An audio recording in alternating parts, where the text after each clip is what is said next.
This video shows how a new race and a new race director would set up payment information with our new payment system. Existing race directors will still see options on this page to select a previous payment option, at least for a while. Anyway, to explain this, there are several different things that you can do. Options when you're coming through this. One, of course, is set all the information up now. You will need information about your either tax ID number, whether it's Social Security or a employee ID number or 501c3 tax ID number, as well as other financial information about the race that you're holding. If you want to set it up later, you can do that. And one of the convenient things we have down here is if you're the race director but not the finance person, you could send an email to, say, finance@myrace.com. If you belong to a local Rotary, you might send it to your charity, or if you are part of a school district, you would send it to the finance department in the school district, etc. If you're not sure of what to do, you can always send an email to info@RunSignUp.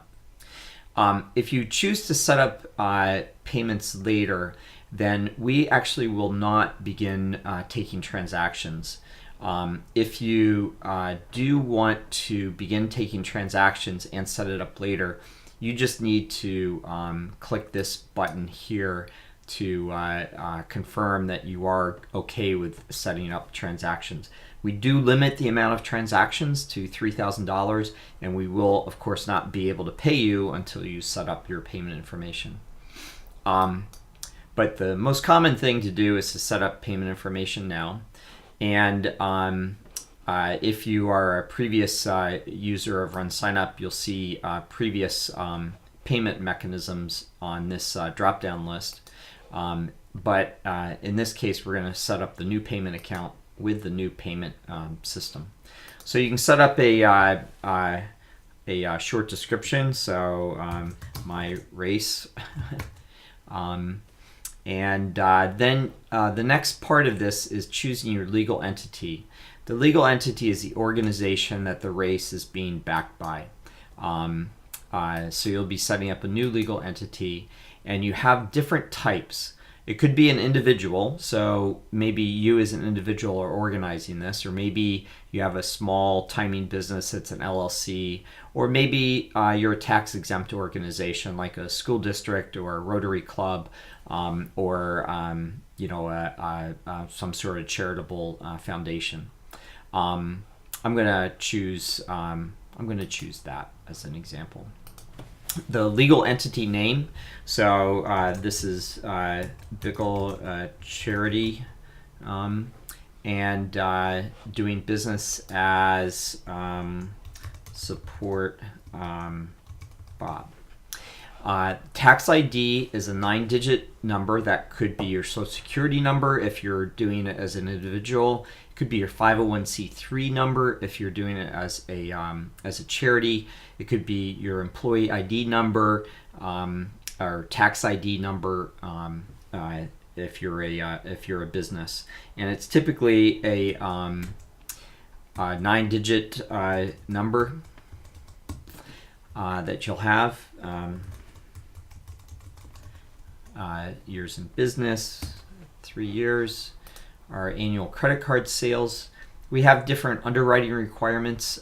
Different amounts of information will be needed at each one of these levels. Have you accepted credit cards in the past? Meaning, has your race been around before, and has the race accepted credit cards maybe through some other service? You can enter in my account information that I've already been part of. I'm the owner, or I'm the VP of Finance. You continue to come down, and now you're entering in your payment account information. The payment account information, again, you can have Bickle payment account. And then the organization type, it's a 501c3. primary contact, I'm going to choose to copy the principal, which is the information that was listed above, as well as the legal entity address, which was copied. So that's the part about the payment information. Now I can choose how I want to be paid. Do I want to be paid by a direct deposit or mailed a check? I'm going to be paid by a direct deposit. It's going to be coming into my checking account. My routing number is 012345789, and my bank account number is 123456789.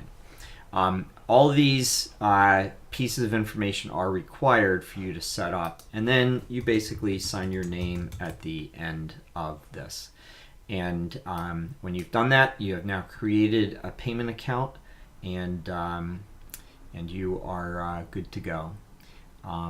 You'll see that there's an error on this because I had a bad merchant valid ID here that that was invalid. So you would have a correct number, and it would be accepted, obviously.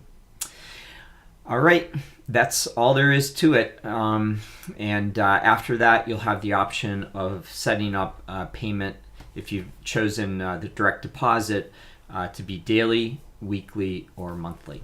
Thanks.